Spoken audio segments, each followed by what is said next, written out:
Sírvase informar el motivo de la siguiente sesión. Conversatorio titulado Miguel Peña y Simón Bolívar, amigos o enemigos, a cargo del doctor Antonio del Carri Bolívar. Ciudadana secretaria, sírvase informar el orden del día detalladamente. Palabras del presidente de la Academia de Historia del Estado Carabobo, doctor Carlos Cruz Hernández.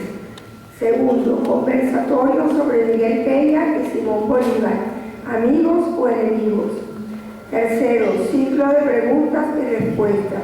Cuarto, clausura del acto a cargo del presidente de la Academia de Historia del Estado Carabobo. Buenos días a todos. Antes de iniciar, quiero hacer recordatorio que dentro del salón académico, acuérdense que esto es un monumento histórico. Aquí nació Venezuela y como salón se debe respetar las normas de no uso dentro del salón de sombrero, cachucha, gorra, etc.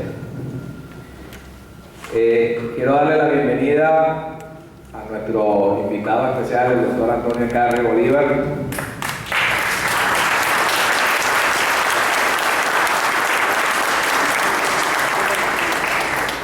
A nuestra rectora magnífica, la doctora Jessie Divo Sarquín de Romero.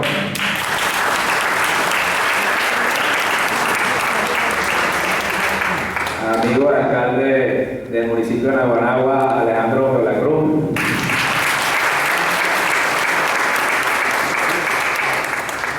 Miembros de presidentes de instituciones culturales que están acompañándonos, de los medios de comunicación, individuos de número, miembros correspondientes, amigos todos invitados hoy a esta mañana muy concurrida, lo cual nos place mucho, de verdad. Estamos en una ocasión muy importante, ya que es necesario en estos momentos que estamos viviendo rescatar nuestras tradiciones, nuestros personajes de la ciudad. Hace poco, durante Semana Santa, hubo un acto aquí mismo en la Casa Bocaterra donde se le hizo un homenaje a nuestro gran escritor valenciano José Rafael Bocaterra de parte de varias instituciones a las cuales nosotros gustosamente acompañamos. Y en el día de hoy la Academia está iniciando un ciclo a través de una propuesta que hizo un miembro de nuestra Junta Directiva, que lamentablemente hoy no nos acompaña, que es el profesor Argenis Zuluaga, pero que está cumpliendo sus labores de docencia en la mañana de hoy en la maestría de Historia de Venezuela en la Universidad de Carabobo, si no la rectora le da la oreja. Argenis Zuluaga es una propuesta en la Junta Directiva, la cual fue aprobada de iniciar un ciclo para hablar sobre personajes del Estado Carabobo, tanto de Valencia como del resto de Carabobo, porque nosotros somos una academia de historia del Estado Carabobo, no de Valencia. Entonces, estamos iniciando con Miguel Peña. Bienvenido al diputado Carlos Lozano. Estamos iniciando con Miguel Peña, uno de los personajes más importantes que tiene nuestra historia, que ha sido muy maltratado, que ha sido manipulada su historia por razones politiqueras. Después continuamos en este mes de abril, en la Facultad de Ciencias Políticas y Jurídicas, vamos a tener un conversatorio sobre el pensamiento político de Miguel José Sáenz. Y así sucesivamente vamos a ir tocando muchos personajes de Carabobo, como por ejemplo Enrique Bernardo Núñez, que fue el primer cronista de la ciudad. Hay una cosa importante también de resaltar, que la Academia de Historia ha decidido proyectar aún más las cosas que estamos haciendo. Estamos haciendo unos trabajos muy importantes a nivel de archivos históricos, a nivel de la lucha por nuestro diario El Carabobeño, a través de llevar la historia a las escuelas regionales, pero que también nosotros tenemos que proyectar la historia precisamente para combatir la politiquería que está tratando de distorsionar a nuestros personajes y a la historia de Carabobo. Por tal razón, nosotros no nos podemos conformar con los eventos que las demás instituciones y nosotros mismos hagamos en Valencia, sino que tenemos que proyectarnos a las diferentes parroquias. Y por tal razón, la academia va a celebrar el Día de Valencia, aunque con retraso, porque cayó en Semana Santa.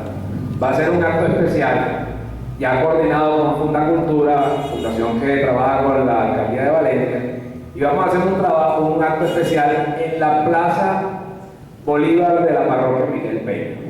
Allá va a estar la Academia de Historia hablando de la gente de Valencia, porque nosotros no podemos permitir de que sigan apareciendo en la prensa artículos y entrevistas que distorsionan totalmente lo que es la historia de nuestra ciudad y de nuestros personajes. Entonces, nosotros vamos a hacer ese esfuerzo para difundir nuestra historia civil a nuestros personajes y a la verdadera valencianidad que ha sido también distorsionada. El término valencianidad. Valencianidad significa rescatar nuestros personajes, rescatar nuestra tradición y decirle al mundo y a Venezuela de que esta es una ciudad que nunca se ha doblegado ni se va a doblegar. Esa es la valencianidad de verdad. Bueno, sin más preámbulo, de verdad que para nosotros es un motivo de mucha alegría que el doctor Antonio Carri esté aquí, ya que, bueno, primero que todo es un amigo con el que compartimos muchas cosas en el mundo cultural desde hace tiempo. El doctor Carri ha sido una persona que se ha dedicado también al tema de la historia, donde ha escrito ya varios libros, uno de Miguel Peña que vamos a tener hoy, tiene un libro sobre Rómulo Betancourt, recientemente bautizó un libro sobre Luis Beltrán Prieto Figueroa, y de verdad que eso es lo que nosotros necesitamos, gente que se dedique a la investigación, a la proyección de la historia y al rescate de la misma. Esa es la labor del investigador, esa es la labor de la Academia de Historia. El doctor Carri, bueno, además de que es abogado, ha sido miembro de la Fundación Universidad de Carabobo, de la Fundación Adolfo Glombal López, de la Fundación Braulio Salazar, ha tenido una vida muy activa en el mundo cultural, actualmente es vicepresidente del Partido de Acción Democrática, vicepresidente nacional y también es diputado. Y bueno, doctor Carri, sin mayor preámbulo, yo le doy la bienvenida a esta casa y yo sé que todos nos vamos a interesar mucho en este tema. Buenos días a todos. Profundamente agradecido por la invitación que nos populara para este conversatorio nuestro distinguido amigo, el presidente de la Academia de Historia, el doctor Carlos Cruz, y demás integrantes de la Junta Directiva, miembros correspondientes de la Academia de Historia de Carabobo. Para mí realmente resulta no solamente un honor estar aquí, aunque por supuesto también sé que se trata de un atrevimiento venir a hablarle a los historiadores de historia, sobre todo a nosotros que no somos historiadores, sino aprendices de la historia. Cuando el doctor Carlos Cruz formuló la invitación, decía que yo era autor de una biografía de Miguel Peña. Yo quiero hacer una pequeña corrección. En realidad yo no soy autor de una biografía, que quisiera hacerla y que probablemente la haga, pero simplemente fue una especie de semblanza histórica sobre Peña, encomendada por la Compañía Anónima Editorial Nacional cuando era presidida por el doctor Simón Alberto González, quien tuvo la iniciativa de constituir lo que llamaron la Biblioteca Biográfica de Venezuela. Y digo que es una semblanza porque esa biblioteca biográfica tenía una limitante, que no podía uno escribir más de 120 páginas. Yo no lo sabía en principio, y había escrito como 300 y tuve que reducir, lo que significa pues muy doloroso para uno cuando después que ha investigado algo tener que hacer una reducción de este tipo, pero no hay duda que se trató de una gran iniciativa y bueno, y por allí están los libros que se agotaron rápidamente porque apenas fue una edición de 1000 o 2000 libros. Pero sin embargo ahora la Compañía Anónima Editorial Nacional tomó la decisión de digitalizar estos libros.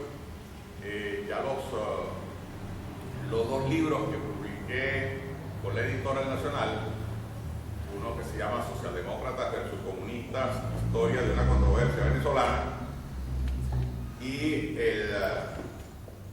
el libro con Ciudadano Betancourt, que a pesar de no haberlo publicado con la compañía editora Nacional, sin embargo, también lo han digitalizado, y ahora este otro libro sobre Bertrand Prieto, que también va a hacer lo mismo, cosa que le agradezco profundamente, porque por supuesto esa es la nueva onda, pero los viejitos no nos acostumbramos sino a leer en físico el libro, pero ya los jóvenes están leyendo mucho en digital, el libro en el ebook.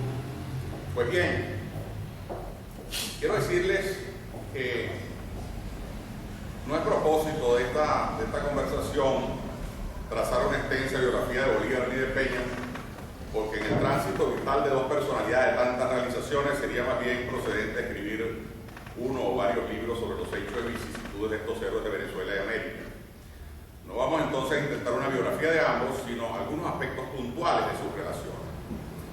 Solo he querido traer a esta casa de estrella, en cuyas paredes aún se oye el eco de su voz y quedó registrada para la posteridad la brillantez oratoria de Miguel Peña, donde nació Venezuela en buena parte por su empeño, un sucinto análisis sobre las relaciones entre estos dos gigantes, ya que ha sido tergiversada hasta el paroxismo esa relación por la ignorancia o por el empeño de tergiversar la historia, hecho frecuente en los regímenes con intenciones totalitarias. Ya lo decía Manuel Caballero en una de sus últimas entrevistas concedidas. Una cosa es adulterar la historia, algo habitual en todos los regímenes y hasta en los individuos que tratan de maquillarla de buena o mala fe para presentarse con un mejor rostro en la posteridad. Y otra cosa es abolir la historia, un propósito muy particular de los regímenes totalitarios cuyo fin es dominar no solo el aparato del Estado, sino la sociedad y su conciencia. Pocas veces hemos visto descrito con más vivos colores la empresa que todo fascismo, todo totalitarismo, todo militarismo emprende con su pueblo: reducirlo al estado de niñez mental, a críticos, sumisos, si bien llorones, obedientes al Padre protector, crueles y despiadados. Sobre todo, como no tienen historia, no tienen por qué recordarla. Están entonces, diría Santayana, obligados a repetirla. ¿Será necesario ejemplarizar cómo ese proceso se está dando cada día más aceleradamente en Venezuela? No lo creo. Dicho esto, vamos a comenzar a conversar sobre nuestros dos héroes, el militar y el civil, con esa misma concepción de la historia que aspiraba Manuel Caballero, es decir, exaltando sus virtudes, pero sin ocultar sus humanos defectos, lejos de toda perfección negada a lo humano y solo reservada a la divinidad. Miguel Peña nació en Valencia el 29 de septiembre de 1770, mientras Simón Bolívar lo hace en Caracas el 24 de julio de 1783. Era Peña 13 años mayor que Bolívar, pero tan pronto se conocen, nace una empatía que los une para toda la vida. Miguel Peña estudió sus primeras letras en Valencia, de la mano de sus maestros, José Antonio Dugalde y Juan Pablo de Salazar, pero sus padres lo enviaron a Caracas a estudiar. Fue un alumno ejemplar en la universidad, graduándose de abogado con tantos méritos que las autoridades coloniales lo distinguieron enseguida, primero como relator de la audiencia de Caracas, y luego nombrado, junto a otros juristas, como uno de los negociadores con colegas ingleses del destino de Trinidad y de otras islas menores del Caribe. Esto ocurría en 1809, por lo que los sucesos del 19 de abril de 1810 lo sorprenden en Trinidad y no puede regresar enseguida como hubiese querido, por esos compromisos legales que no podía eludir, pero so pena de irresponsabilidad profesional, por supuesto. Aunque Peña ya era un conocido conspirador contra las autoridades coloniales, por lo que esos sucesos lo sorprenden, pero no lo desconocen. Sin embargo, tuvo que permanecer unos meses más en Trinidad debido a que, como no le llegaban sus salarios, tuvo que ponerse a ejercer su profesión para poder subsistir y pagar la deuda contraída por su estadía en el país. Peña se viene a Caracas en los primeros meses de 1811 y tan pronto llega, se pone en contacto con sus antiguos camaradas de la universidad, los Muñoz Tebas, los Ustaris, el doctor Francisco Espejo y su colega, profesor y paisano valenciano Miguel César. Se incorpora con ellos a la sociedad patriótica y allí se encuentra con su nuevo mejor amigo Simón Bolívar, un muchacho de 27 años, con quien congenia enseguida, porque a pesar de la diferencia de edad son muy parecidos en el arrojo, la impaciencia, la pasión y la tenacidad en la defensa de sus creencias y ideas.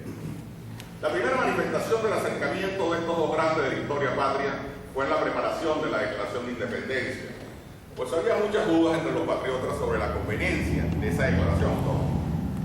En efecto, la arenga de Bolívar el día 3 de julio y el discurso de Miguel Peña el 4, día anterior a la declaración, en el seno de la Junta Patriótica, verdadero partido de los independentistas, fueron decisivos en esa libérrima decisión.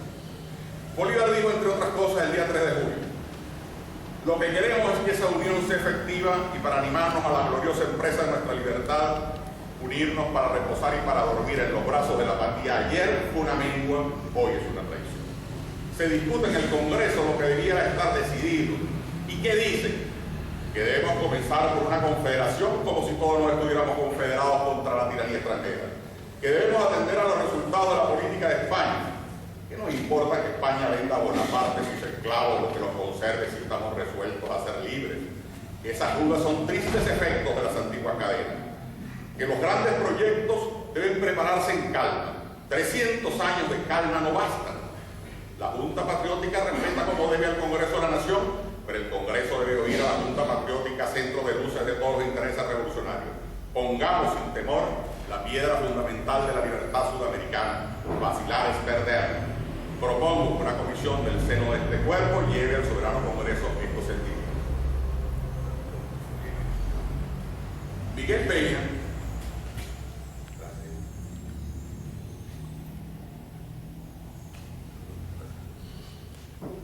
Peña, siguiendo la misma tónica y de acuerdo con Simón Bolívar, pronunció uno de los más brillantes discursos de que se tenga memoria en los anales del parlamentarismo venezolano.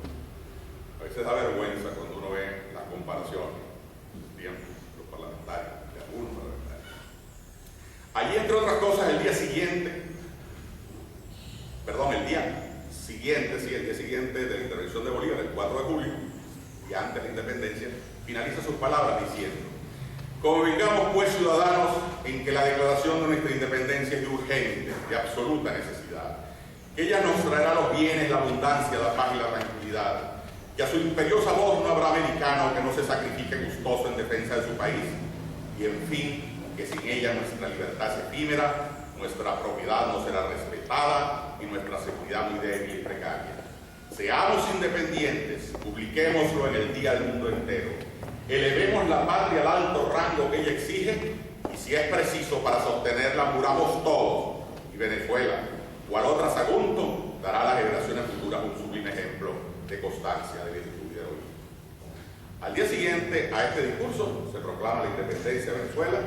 La Junta Suprema de Venezuela designa al generalísimo Francisco de Miranda como teniente general de las tropas criollas, ya que aunque este había fracasado en 2 intentos anteriores, Bolívar lo busca en Londres, salir comisionado a ese país junto a López Méndez y Andrés Bello. Menciono este hecho de Bolívar en Londres, persuadiendo a Miranda de irse a Venezuela a liderar la lucha por la independencia, porque luego de la pérdida de la Primera República, tanto Peña como Bolívar cometen juntos el gravísimo error histórico de haber entregado a los españoles al generalísimo Francisco de Miranda. Sin embargo, sin que se justifique esta lamentable decisión, es necesario al menos dar una explicación de las motivaciones que tuvieron estos dos grandes de Venezuela para haber hecho lo que aparenta ser una canallada. Es imprescindible situarse en el contexto histórico cuando ocurrieron aquellos acontecimientos y conocer algunos antecedentes para hacer un juicio más objetivo de lo que ocurrió. Cuando Simón Bolívar y Miguel Peña entregan a Miranda, ambos tenían 29 y 42 años de edad respectivamente, lo que no es excusa, pero sí atenuante de su responsabilidad. En efecto, para unos jóvenes fogosos, con el espíritu inflamado de patriotismo y ganas de luchar por la independencia hasta morir, no dejaba de ser una tremenda frustración el ver a Francisco de Miranda firmar una capitulación que a sus ojos representaba una traición de lesa patria. La edad no es eximente de responsabilidad, ya se ha dicho, pero es que la edad de Miranda también es importante recordarla: 62 años. Era un anciano para una época donde el promedio de vida no pasaba de los 40 años. Lo cual también es menester señalarlo, pues la decisión de buscar una capitulación con el loable propósito de detener una guerra que había perdida es aparentemente una sabia decisión, pero también puede ser interpretada como el cansancio de un hombre que yo no daba para más. Ahora bien, lo más grave de la comprometida situación de Miranda era que, sin saberlo en el momento de la capitulación, su tropa era más numerosa que la de Monteverde, de lo que se enteraron Bolívar y Peña, y allí su indignación. Además, Miranda se apresuró 5 días después de la capitulación a enviar parte de sus libros y equipaje al puerto de La Guaira, donde lo esperaba el barco inglés Zafir, cuyo capitán recibió 20.000 pesos para ese propósito, lo que debió ser conocido por Peña, quien era el gobernador del puerto, y tenía que haber sido interpretado como una fuga precipitada con los dineros de Venezuela. Además, cuando Bolívar, Peña y los demás oficiales que se encontraban en La Guaira trataron de embarcarse, quienes habían llegado allí para salvarse las atrocidades que preveían iban a cometer los realistas, se le dijo que el único que podía hacerlo era Miranda. La impresión que esta orden debió causar a estos jóvenes patriotas debió haber sido devastadora y los confirmaban en la idea de que Miranda era un traidor que solo pretendía salvarse él únicamente.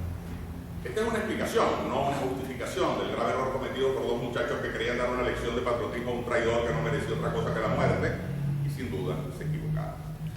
Todo lo demás es historia conocida. Miranda muere en prisión después de muchos esfuerzos de sus amigos por liberarlo el 14 de julio de 1816. No vamos a ahondar en este tema de las diferencias tempranas entre Peña y Miranda, porque después hubo incidentes aquí adicionales en Valencia, durante la estadía de Miranda en Valencia, donde le impuso multas a toda la ciudad por no avenirse a tiempo a la independencia, pero también se lo hizo el padre de Peña, lo que por supuesto eso generó en un grave disgusto por Peña, que fue debatido incluso en el Congreso.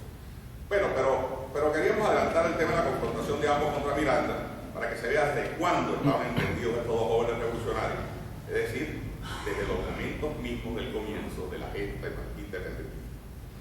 Ahora veamos cómo es importante la autoridad jurídica y política de Peña y cómo la pone al servicio de su amigo el Libertador. Un año después de estos incidentes, en 1813, siendo Miguel Peña gobernador civil y comandante militar de los Valles del Agua, recibe en consulta de parte de Francisco Javier Ustari desde la Junta Suprema un proyecto de gobierno provisorio con miras a otorgarle a Bolívar todos los poderes dictatoriales a fin de continuar la guerra a muerte que ella había decretado, y esta consulta la evacúa para favorecer ampliamente a Simón Bolívar, justificando por supuesto que se le otorgaran todos los poderes dictatoriales por las siguientes razones, decía Peña. Primera, porque él ha conducido sus armas victoriosas desde la provincia de Cartagena hasta esta capital con tanta intrepidez, valor y gloria, que nos ha dado no solo la libertad civil y política de que estábamos despojados, sino la natural, que carecíamos cargados de hierros o encerrados en oscuras mazmorras. Segundo, porque experimentado el arte de la guerra, los soldados tienen la confianza de vencer siempre con él. Tercero, porque permaneciendo aún los restos de nuestros enemigos en Puerto Cabello, Coro, Maracaibo, Guayana y muchos puntos de esta provincia, es al dictador a quien está confiada su expulsión, y como jefe de las armas, el general Libertador es llamado a la posesión de esta dignidad. Cuarto, porque la República se ha establecido teniendo a su cabeza al general Bolívar, activo, laborioso y aguerrido. Quinta y última, porque como libertador de su patria es naturalmente llamado, o debe tenerse, como un sucesor de las facultades que ejerció Miranda. Desvanecidas pues las objeciones que podían proponerse al lleno de la comisión conferida al general Bolívar por el Congreso de la Nueva Granada, nada me queda que añadir a la prudente exposición y proyecto del gobierno del ciudadano Ustaris, ni en cuanto a los poderes, pues establecida la paz general y aplicada la dictadura entra a Venezuela en el goce de sus indestructibles derechos de constituirse sólidamente único objeto de los votos del general Libertador. Aquí acabamos de ver una vez más la lealtad de Peña con Bolívar, porque ambos estaban persuadidos que las liberalidades de Miranda fue lo que dio al traste con la llamada República Boba, y la evacuación de esta consulta era música a los oídos de Peña, quien veía lograr el doble propósito de solidarizarse con Bolívar dándole todos los poderes y además acabar con la anarquía reinante en el lado patriota. El año siguiente, 1814, excepción hecha de la batalla de la Victoria y de la primera batalla de Carabobo, fue un año trágico para los patriotas. Por cierto, que el día de la batalla de la Victoria, Bolívar estaba en Valencia, reunido con Francisco Espejo, Miguel Peña y Escalón. Aquí redactó su famosa proclama de exaltación a Rivas y sus héroes. Decíamos entonces que salvo este hecho clamoroso de febrero en la Victoria y la primera batalla de Carabobo el 19 de mayo, todo el resto del año fue trágico para los patriotas. En efecto, el 15 de junio, con la derrota sufrida a manos de Boves en la batalla de la Puerta, se pierde la Segunda República. Aunque lo peor para los valencianos está por venir tan solo 4 días después, cuando Boves entra a esta ciudad y ejecuta uno de los actos más oprobiosos de toda la guerra. Ciertamente, Boves sitia Valencia el día 19 de junio de 1814 y comienza uno de los episodios sangrientos más violentos y execrables cometidos por las fuerzas realistas, y por contraste la de mayor coraje, resistencia y valor de cuantos ocurrieron en la guerra de independencia, por parte de toda una ciudad que asumió, ahora sí, con decisión la causa patriota y estuvo dispuesta a inmolarse como efecto ocurrió para honra de todas las generaciones culturales valencianas y nicaragüenses. 21 largos días estuvieron resistiendo gallarda y pundorosamente un poco más de 200 hombres atrincherados en las calles que rodean la cuadrícula de la plaza situada en el centro de la ciudad, contra casi 6.000 soldados dirigidos por José Tomás Boves, Cajigal, Morales, Ceballos y Calzada. Al llegar aquí la noticia de la desocupación de Caracas por el Libertador, Boves intimó de nuevo a Escalona la rendición de la plaza, ofreciendo generosas condiciones para la capitulación, que fue aceptada al día siguiente. Los términos de la capitulación fueron discutidos a nombre de los patriotas por el doctor Miguel Peña y el comandante Emilio Bucati, el segundo jefe militar de la plaza. Boves firmó bajo juramento y fue entregada a la ciudad de 11 de julio. Apenas quedaban en la plaza, según dice el doctor Cuatro Manos en la historia de Carabobo, 90 soldados que parecían sombras, esqueletos con almas en pantalla. Miguel Peña, antes de suscribir esa capitulación, obligado por las circunstancias, había defendido la ciudad con el fusil y la lanza, como un soldado más, pues no hubo varón, mujer o adolescente, casi niños, en condiciones de empuñar un arma que no lo hicieron. Después que el sanguinario y despiadado Boves juró ante la hostia en la iglesia principal respetar los honorables acuerdos de la capitulación, se burló de todos y ordenó a su segundo Morales, tan sanguinario más que él, comenzar una degollina por toda la ciudad. Aunque los patriotas estaban afligidos por la derrota y las atrocidades cometidas por los realistas, no imaginaron hasta dónde iba a llegar la crueldad del asturiano y acudieron a un baile que organizó este sádico en la casa de Miguel Malpica, creo que unas 4 cuadras de aquí, exclusivamente. Era el tío Pabellón Rojo, allí, en la casa de Miguel Malpica. Pabellón Rojo. En la creencia que el asturiano ya había saciado su sed de venganza, concurrieron obligados por las circunstancias todo lo que quedaba de la sociedad valenciana, esperando así apaciguar los ánimos de este engendro diabólico y carazo de rojo. Dice don Torcuato también, allí fueron obligados a bailar con la soldadesca las nobles hijas de Valencia, cuando tenían el alma hecha pedazos por la pérdida de sus seres más queridos. Allí mismo habían hecho prisioneros el coronel Escalona y el doctor Miguel Peña, que con disfraces lograron escapar y salvarse de una muerte segura. El gobernador político, doctor Francisco Espejo, fue pasado por las armas. Igualmente los coroneles González y Gorgona, todos los oficiales y casi todos los hombres que habían resistido los horrores del siglo. Entre los degollados civiles estaban 2 hermanos del doctor Peña, 2 Codecidos, 2 Ibarrola y muchos otros. El sitio duró 21 días. Boves se fue para Caracas y dejó de gobernador de Valencia un tal Luis María Dato, capitán de las tropas sitiadoras, que tenía las manos llenas de sangre por innumerables crímenes. Hasta aquí la cita de don Torcuato. En realidad no fueron 2 hermanos de Peña muertos en Valencia, sino que había que haber asesinado a 3 de ellos, a saber, José María, Ramón y Alejandro. Las hermanas Carmen y Rosa Peña Páez salvan milagrosamente la vida esa noche, y cuando Boves ordena pasar por las armas a todos los invitados. Allí Miguel Peña se salva al escapar, lo mismo que su hermana, quienes se habían retirado furtivamente antes de sonar el famoso himno. Miguel Peña sale disfrazado de sacerdote de la fiesta que Boves organizó al son de su danza macabra, pero se escapa para seguir peleando. En efecto, se va huyendo hacia los llanos en busca de fuerzas patriotas y se encuentra con Zaraza, uno de los oficiales más valientes de la guerra de liberación, pero sin mayor formación cultural, que andaba peleando casi solo, por lo que su eficacia era muy limitada. El encuentro de Peña y Zaraza fue una casualidad afortunada para el bando patriota, habida cuenta de la capacidad organizativa y convencimiento del ilustrado valenciano.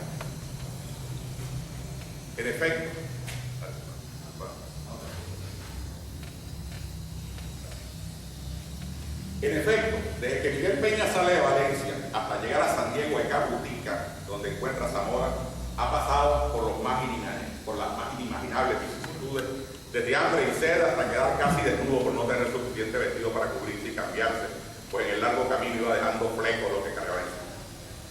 Comenzó entonces Peña una tenaz lucha por reunir a todos los que andaban alzados contra los realistas, que fue lo que se denominó después la República en el Bosque, pues ya decía así, algunos han denominado así algunos historiadores. Pero andaba desperdigado por todo el llano y logró reunirlo.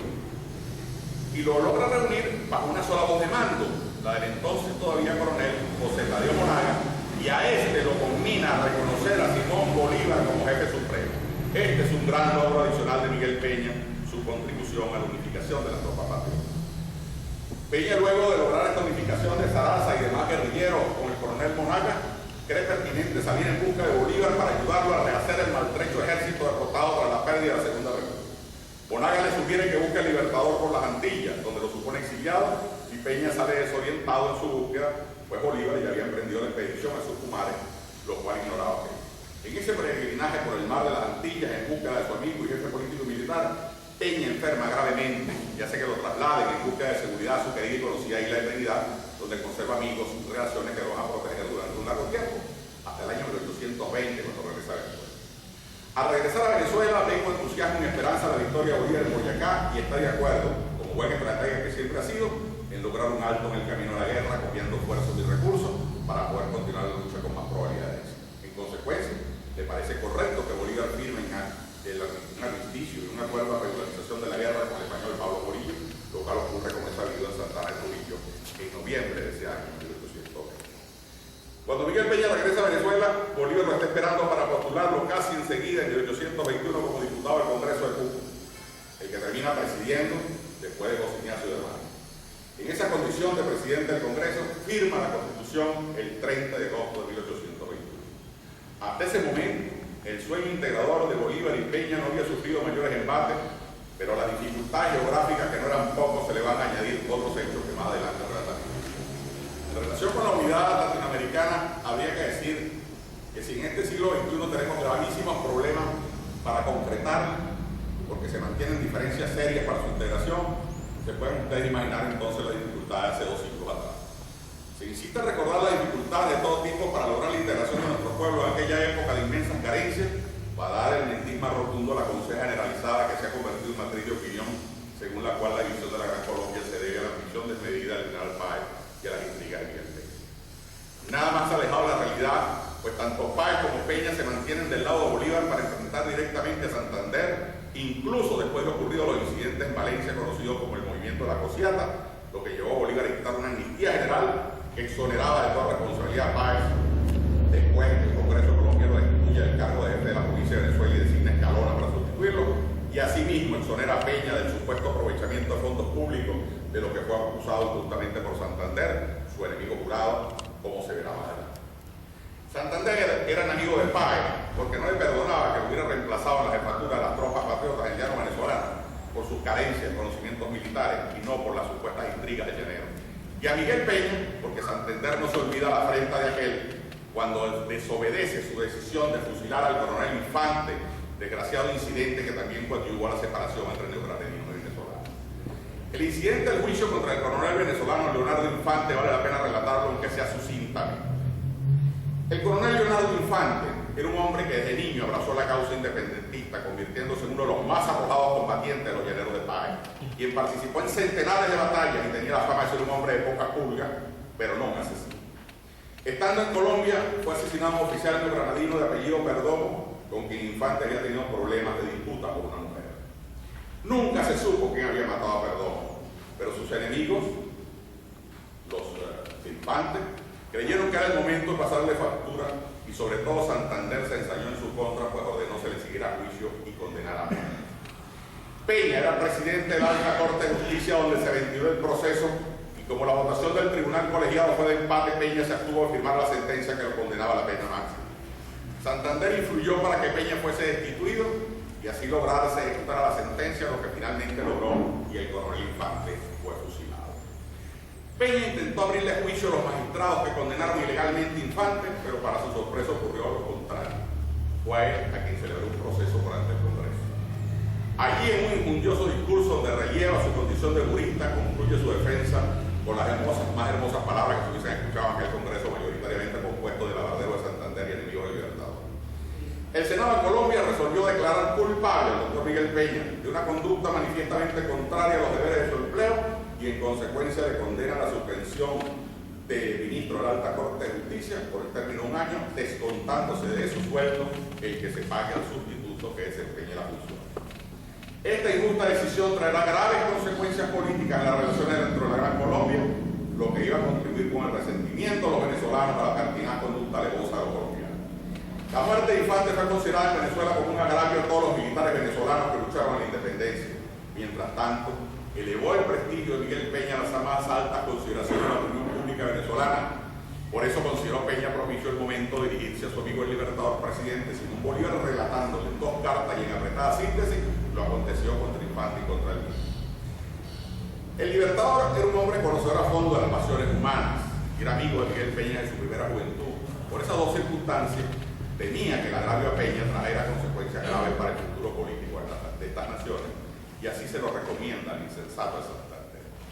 Le dice así el libertador: Santander, el doctor Peña es un hombre vivo, de talento, audaz. Conviene mucho que usted lo mantenga al lado del gobierno, halagado con la esperanza de un alto destino, y que por ningún pretexto vaya a Venezuela para que la patria, usted y yo, no tengamos algún día algo que llorar.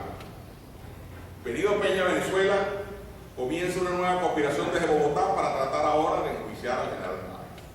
Después que el gobierno central ordena una recluta en Venezuela, como en todo alistamiento forzoso se cometen excesos, la Municipalidad de Caracas respondió a las decisiones del Ejecutivo y acusó a Páez de haberse excedido en sus facultades, argumentando que se había cometido atropellos de todo tipo, por lo que era necesario que el gobierno central iniciara una averiguación para determinar responsabilidades del intendente Páez. Páez comenzó, como buen llanero desconfiado, a dudar del propósito de Santander de que se trasladase a Bogotá a defender su causa, dándole garantía de juicio justo. Pero al enterarse que este le había enviado una carta privada a Bolívar donde le denunciaba al libertador todas las supuestas tropelías cometidas por Páez, se amoscó, pues se dio cuenta que Santander delataba al subalterno ante el jefe y sin embargo lo lisonjeaba directamente. Una de 2 conclusiones se desarrollaron. Santander era un tramposo, tuvo una maniobra contra Páez a su espalda, o era un cobarde que no se atrevía a enfrentar al general Llanera. Cualquiera de las 2 posibilidades de prestigio de Santander frente a la historia, pues imposible identificarse la verdadera hombre de Estado. El 27 de marzo el Senado de Colombia admite la acusación contra el general Páez y lo suspende de su cargo, ordenándole que se presentara al Congreso en Bogotá, y el 26 de abril recibe la orden de entregar su cargo a quien lo había acusado, el intendente Juan de Cabo. Ante estas circunstancias, el general Páez seguramente cavilaba sobre su situación personal y política en ese momento, en 1826, pues de Bogotá se había designado a su acusador, Juan de Calona, para su futuro. El libertador no había regresado del Alto Perú y no era el único que podía evitar su enjuiciamiento, y finalmente acaba de ocurrir el asesinato de Infante, y además Santander lo combinaba a comparecer al Senado para que ejerciera su defensa, pero era el mismo Senado santanderista que el año anterior también había condenado a Miguel Peña y a Corre Infante. El general Páez, asesorado por Miguel Peña, que le recordaba su dolorosa experiencia en el Senado de Colombia, comenzó a preparar la excusa para no comparecer ante la Cámara Alta, y para tal fin se comenzó a trabajar con mucho tacto. Es así como la Municipalidad Valenciana, donde ambos tenían gran influencia, se limita a deplorar la distinción, pero salvaguardando la legalidad ad inicio, al decir que había que acatar la decisión de las instituciones colombianas. Todo estuvo bien planificado. Pues entonces Santiago Mariño, el libertador de Oriente, amenazaba con movilizar hacia Caracas una tropa de más de 3.000 hombres para impedir el enjuiciamiento de Páez. Aquella municipalidad caraqueña que había acusado a Páez de tramitarse en la recluta, ahora se oponía a que ganara la decisión del procesamiento por parte de Colombia, y se acordó con Valencia para designarlo jefe supremo civil y militar de Venezuela. Estos sucesos se conocen en la historia de Venezuela con el nombre de la Cociada, y de ese decía que este nombre obedecía que por esos días actuaba en Valencia una compañía teatral cuyo autor cómico utilizaba con sorna los derivados de la palabra cosa, aplicada a asuntos enrevesados, quisitosa, cosilla, cociata. Pero lo cierto es que popularmente se le otorgaba a este epíteto la interpretación de algo oscuro, de un entramado de maniobras de baja escoba. El último día del año 1826 Bolívar llega a Puerto Cabello, y allí una vez más aparece el genio político del más grande de sus contemporáneos, pues haciendo gala de su talante conciliador y oportuno, dicta una proclama donde ratifica a Páez como jefe supremo civil y militar de Venezuela y decreta una amnistía a todos quienes participaron en el suceso de la Cociata, incluyendo a Peña y su supuesto delito de aprovechamiento de dinero público. En tiempos normales la amnistía es una ley, pero no se puede olvidar que en ese momento Bolívar había asumido poderes extraordinarios, aunque con posterioridad este decreto fue ratificado por el Congreso, ratificando el seno legislativo e institucional del Libertador.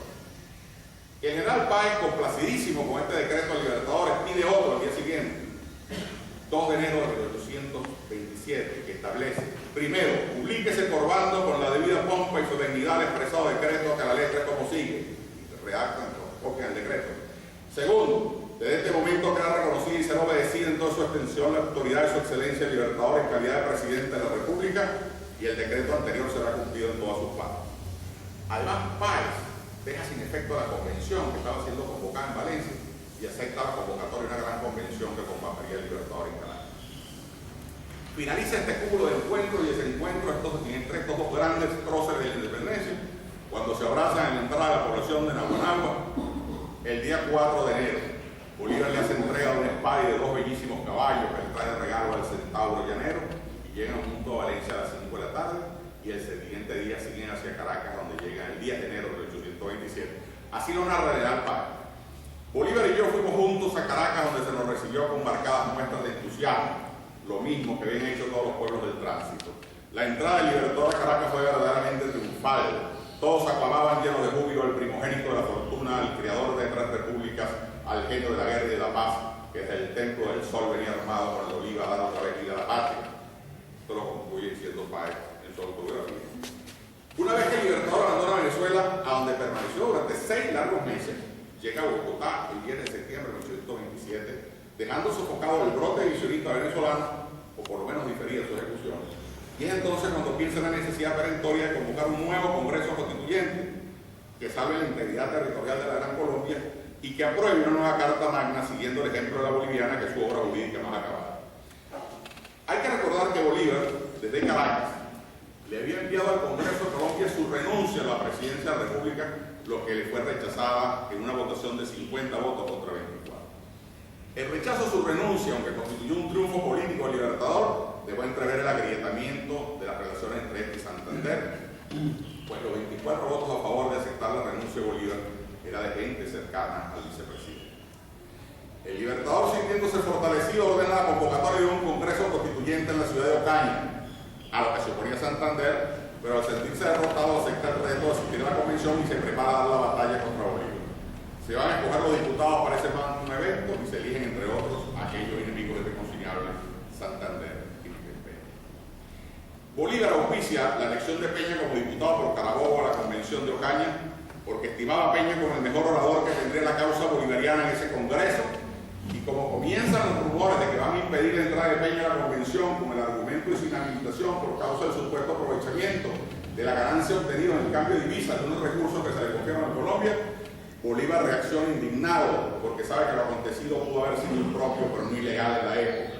Además, si Peña se quedó con el diferencial cambiario, que eran aproximadamente unos 25.000 pesos, era para poder sufragar sus deudas y gastos contraídos durante su permanencia en Colombia como presidente de la Alta Corte de Justicia.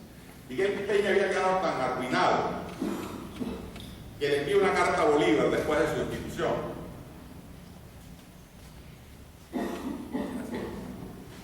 de fecha 6 de abril de 1825, donde le da cuenta de su precaria situación económica y le expresa lo siguiente: Libertador, yo me voy la semana entrante para Venezuela. Para los gastos de mi viaje he vendido los muebles de mi casa y los libros que me han querido comprar. Voy a ver si encuentro otro modo de vivir. Mis bienes se han arruinado. Mi padre ocultó su dinero y no se sabe dónde. Mi residencia será en Valencia, donde no sé qué destino tomaré. Si usted tuviera por allá algún amigo, déme el favor de recomendarme. El capitán Anacleto Clemente me ha dicho que usted tiene dinero en Caracas y por mi situación me ha ofrecido una carta para su madre para que ella me dé los 1.000 pesos que por orden de usted entregué a la familia del coronel Guedes. Dejo con gusto esta ciudad infausta, donde los hombres son ganados muy fácilmente, y voy a buscar cualquier género de vida que me produzca, aunque sea una escasa subsistencia. En Caracas inscribiré mi defensa. Si usted quiere tener república, véngase por estos lugares. Mire usted que hace mucha falta. Estos representantes y senadores patriotas del año 1821 son incapaces de formar las virtudes de un gobierno ni de proporcionar leyes para su marcha. La sola presencia de usted remediará los males. Le habla con mucho dolor, pero sin ningún interés, su verdadero amigo y servidor Miguel Peña. El Libertador Simón Bolívar, como ya se dijo, había iniciado a todos los que habían participado en los sucesos de Valencia en el año 26 y Peña era uno de ellos. Incluso, estando el Libertador todavía en Caracas, cuando Peña venía de regreso a Bogotá, Valencia, hecho preso en Barquisimeto por el coronel Ferguson, siguiendo órdenes de Santander. Y cuando Bolívar se entera, no solo ordena su libertad, sino que le envía una carta donde la ratifica su solidaridad frente a la inhabilitación y justifica su amigo. Así dice la carta: al señor doctor Miguel Peña, Caracas, 9 de febrero de 1827. Mi querido Peña, Acabo de recibir la apreciada carta de usted del 15 de enero en Maracaibo, en que usted me hace una exacta relación de los trabajos con que ha sido abrumado de Barquisimeto en adelante. Yo le he sentido infinito, y el señor general Paz es testigo de ese sentimiento. Todo ha sido obra de las circunstancias de aquellos infaustos días que, como he dicho en mi proclama, debemos ahogar en el silencio. Usted me dice que la mayor calamidad de su vida sería en haber incurrido en mi indignación. No, mi querido amigo, todo lo contrario. Puedo asegurar a usted con toda la franqueza que se me conoce que en medio de la agitación del espíritu de partido que todo lo cambia a su modo, yo conservaba por usted la misma amistad de hoy. Así lo he dicho en todas partes, en Bogotá como en Valencia, y ahora que tengo un documento en mi poder que ratifica la adhesión que usted me conservaba en aquellos días, ahora me ratifico más y más en la amistad de usted. Usted habrá visto al general Paz en Valencia. Él y yo no tenemos sino un mismo modo de pensar, la dicha de Venezuela, un solo deseo, la reconciliación de todos. Escríbame y dígame qué puedo yo hacer por usted. Apenas supe la prisión de usted cuando di la orden para que fuera puesto en libertad. Soy usted afectivo de un amigo Simón Bolívar. Al año de enviada esta carta, Bolívar se dispone a escribirle otra de felicitación a Peña por haber sido electo diputado por Carabobo de la Convención de Ocaña, y todavía está optimista sobre los futuros resultados de esa asamblea, que ya veremos que se fruta más adelante para los deseos bolivarianos. Y ya devela su abierto enfrentamiento con Santander. Oigamos al señor doctor Miguel Peña, Bogotá, 16 de febrero de 1828. Mi querido doctor y amigo, no puede usted imaginar lo que he celebrado la elección de usted para diputado. Era lo que nos faltaba en la gran convención para llevar allí oposición al partido demagogo y destructor de la República. Tendremos más de 60 miembros adictos a la conservación de Colombia y a las mejoras del gobierno con reformas saludables. Los diputados del sur traen el mejor espíritu. Los del Magdalena, unidos al señor Castillo, tienen excelentes ideas. La mitad de los de la Nueva Granada son buenos, pues Santander no puede contar sino con 20 miserables, entre los cuales no hay sino 4 hombres de talento. Nosotros podremos contar con la superioridad de 12 miembros de talento eminente. Todos los amigos están reunidos para salvar la patria y el partido contrario está sufriendo deserciones considerables. Sin embargo, es indispensable que los diputados de Venezuela marchen deprisa para no dejar de debilitar la buena causa. El coronel Oleari marchará a Ocaña a reunir los amigos y llevará pliego para la gran convención, y para usted, por lo mismo, no me extiendo más. Y no les mando ahora con Ibarra, y no los mando ahora con Ibarra, porque no sabemos si usted habrá tomado alguna dirección opuesta a la de su marcha, y porque también se pueden perder documentos de mucha importancia y donde encontrará usted la solución de mis ideas políticas que no quiero extender hasta que la gran convención se reúna. Yo me voy a Venezuela a salvar el país de la guerra en el Orinoco y en el Oriente. Después volveré a esta capital sin dejar mientras tanto al gobierno supremo, que no abandonaré un instante en estas circunstancias, porque el peligro es mi trono y vencerlo mi gloria. Más cuento con que usted y otros amigos no dejen de cooperar activamente a la salud de la patria. Ibarra dirá usted objeto de su comisión, y lo más interesante de ello, pues no tengo tiempo para más, y mientras tanto soy su efectivísimo amigo que lo ama, Simón Bolívar. La alegría con que recibió Peña la invitación del Libertador para que concurriera a Ocaña fue lo que hizo que terminara decidiéndose a asistir a esa asamblea constituyente en virtud de los quebrantos de salud que estaba experimentando. Ciertamente, la enfermedad de Peña estaba relacionada con las hemorroides, y hay que ver lo que significa montar a caballo con esas dolencias. Se dice que durante el viaje a Ocaña, que por cierto está cerca de 1000 kilómetros de Valencia, su silla de montar destilaba sangre al irritarse gravemente y sufrir hemorragia por la monta prolongada.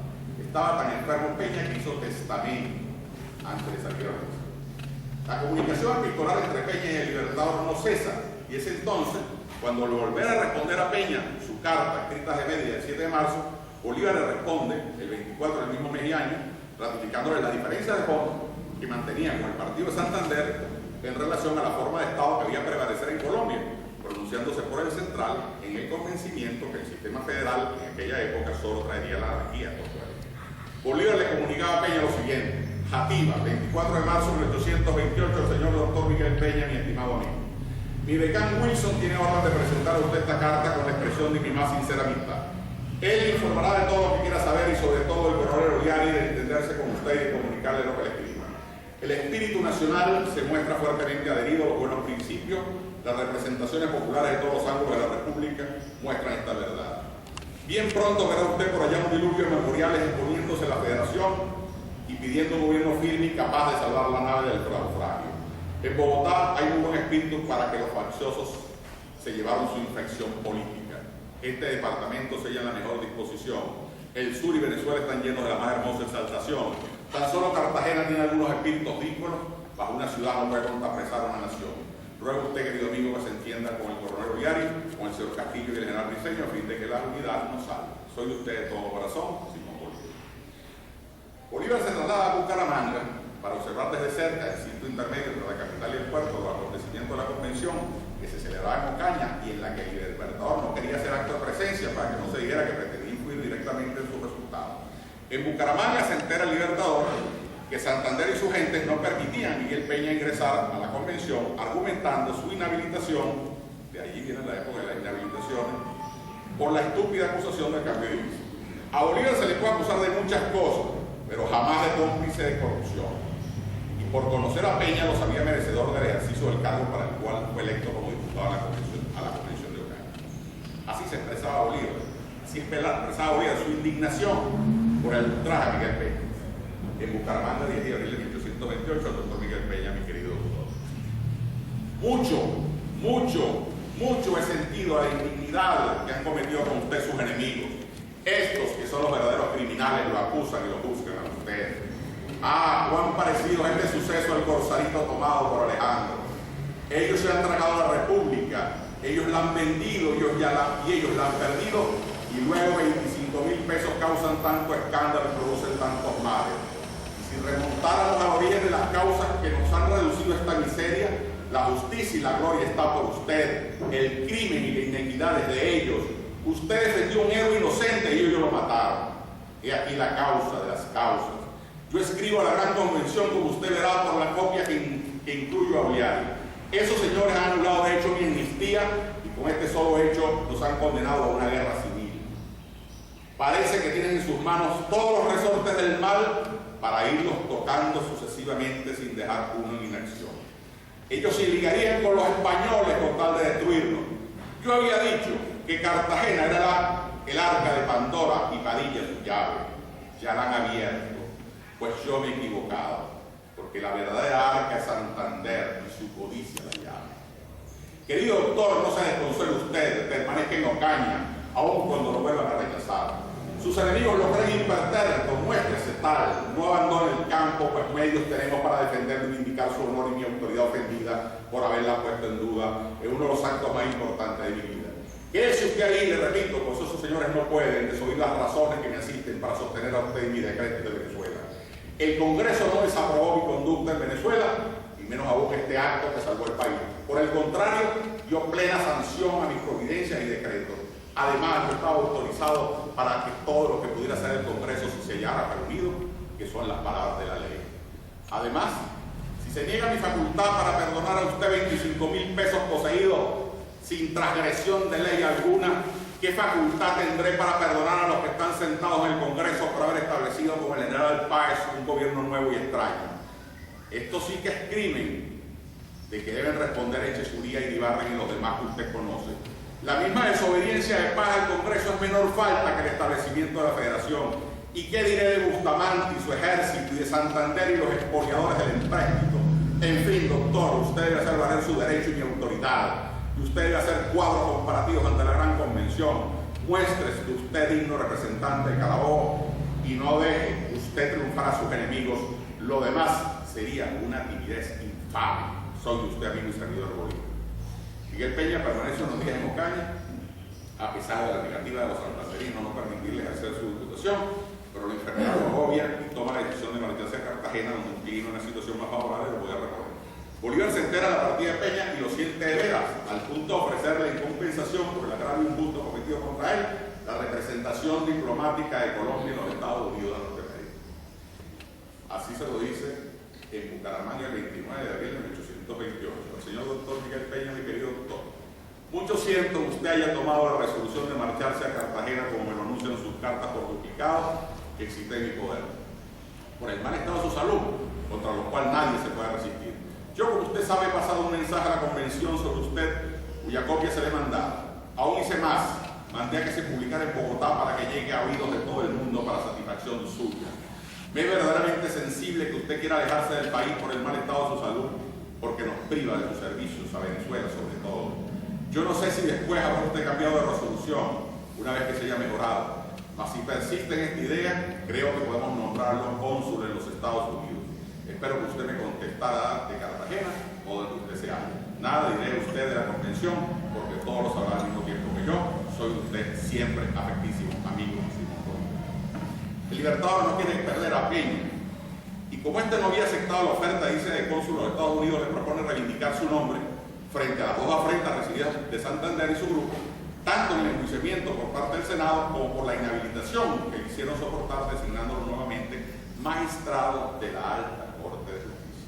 Además, le ofrece nombrarlo miembro del Consejo de Gobierno que empezaba a constituir. Así le dice Bolívar a su amigo cuando le expresa de Bogotá el día 8 de julio de 1828, señor doctor Miguel Peña, mi querido Peña. Extraño es ciertamente que usted no hubiese recibido mi carta en Bucaramanga cuando yo la he dirigido por conducto al amigo Montilla.